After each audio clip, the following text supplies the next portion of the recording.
Marathon isn't dead. It's just sleeping at a farm with all the other unreleased video games.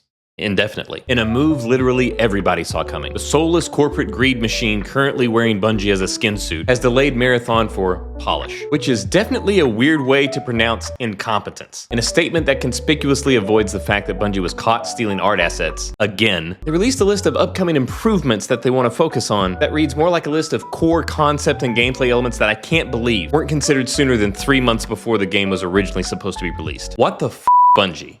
Let's break it down. Marathon is delayed. Not only is it delayed, it is delayed indefinitely. That's always the death knell. They have given no time frame. So first, it feels like maybe like a week ago that somebody at Sony had essentially doubled down saying like, oh yeah, no changes. We are still going for, we're hitting our release date. And they have completely folded on that. I'll talk about some of the things they mentioned, and then we can talk about the things they didn't. So what they did mention is they said some of our immediate focus areas as they work on this for polish with this delay is they had 3 bullet points here, each with subpoints under it. So one was upping the survival game, because again, this is an extraction shooter. As far as upping the survival game goes, they wanted to make more challenging and engaging AI encounters. They wanted more rewarding runs with new types of loot and dynamic events, and they wanted to make combat more intense and strategic. That's point number 1. Point number 2, they want to double down on the Marathon universe, and that is increased visual fidelity, more narrative and environmental storytelling to discover and interact with, and a darker tone that delivers on the themes of the original trilogy. And then point number 3, adding more social experiences, a better player experience for solo and duos, and proximity chat so social stories can come to life. Now, first of all, why are these new additions? Why are these new additions to your game that your intention was to release this fall? What are you doing? That's good. Although I think their primary focus should be surviving litigation. That is what they did not mention. So I'm not going to read the whole thing. That was at the end of this thing, but it's preceded by a few paragraphs of wordy things about how, it's very important to us to get the best blah, blah. But one thing they never mentioned is the fact that they stole artwork from Anti-Real, which, again, we have shown on a previous episode here. In fact, hey, we'll put it right up there. Not even close. I mean, there's no defense for that. And they've said like, yep, we screwed up.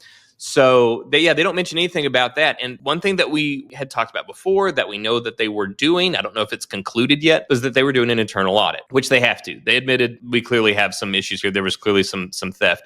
And so now they were going to do this internal audit, but we don't know how that turned out or if it's even done. So it could be entirely possible that they've had to gut God only knows how much of this art from the game that they're going to have to, replace. And not only that, but so some of these things that they mentioned, it just blows my mind where this is Marathon. This is based on an IP that predates Halo. This is what gave us Halo. To be fair, for all you youngins out there, this was a much beloved franchise prior to Halo. Hey, real quick, if you're enjoying this breakdown of Bungie's delayed fever dream, hit that like button and give us a subscribe. It won't make Marathon come out any faster, but it will make the algorithm think that we're worth watching. And I really need that right now. I'm emotionally invested in watching the studio flail in 4K.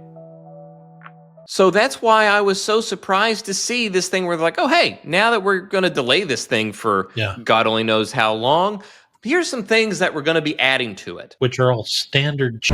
And one of the things that they're adding to this game is a darker tone. You're making like a follow-up. You're essentially making a sequel. And you're just now deciding, only months before it was originally supposed to release, hey, maybe we should kind of make it like the originals. Maybe we should sort of play on some of the same themes that made the originals so beloved. Yeah, maybe. Maybe you should. Great idea, guys.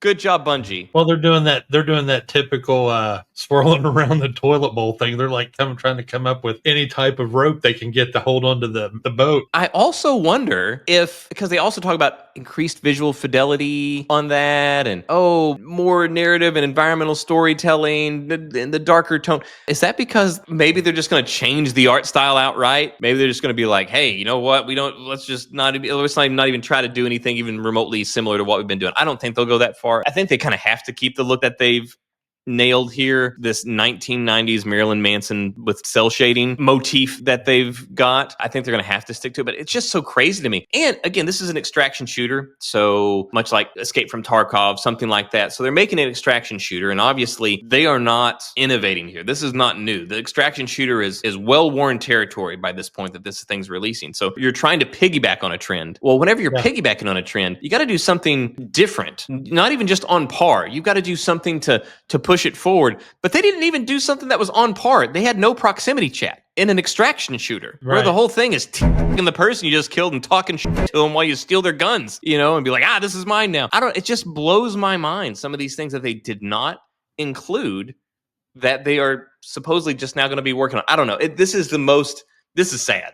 This is not my Bungie, man. This is not the Bungie we grew up with. I mean, it just feels like right now you just got Dev Foreman running up and down the halls there, running into an office without knocking, going, I don't know, man. Make it perma night and add rain. That'll do it. All right, I got to go down here and tell this guy his whole world just got spun upside down. I bet that there are LinkedIn servers just ready to crumble under the weight of all these people updating their resumes to be like, get me out of here.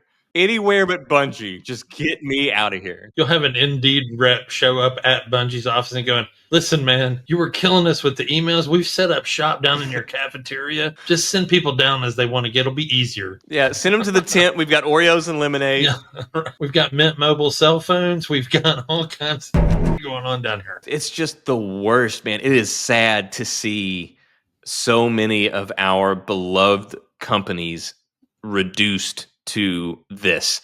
Well, that's the end of our rant. And if you've made it this far, you're already part of our little cult. So go grab yourself a toga and a juice box and then hit that subscribe button and make it official. We're a growing channel and it means the world to us. And while you're enjoying your Kool-Aid, go ahead and take a look at these videos where we kind of covered the whole marathon saga and how we even got here. Thank you again. I'll see you next time.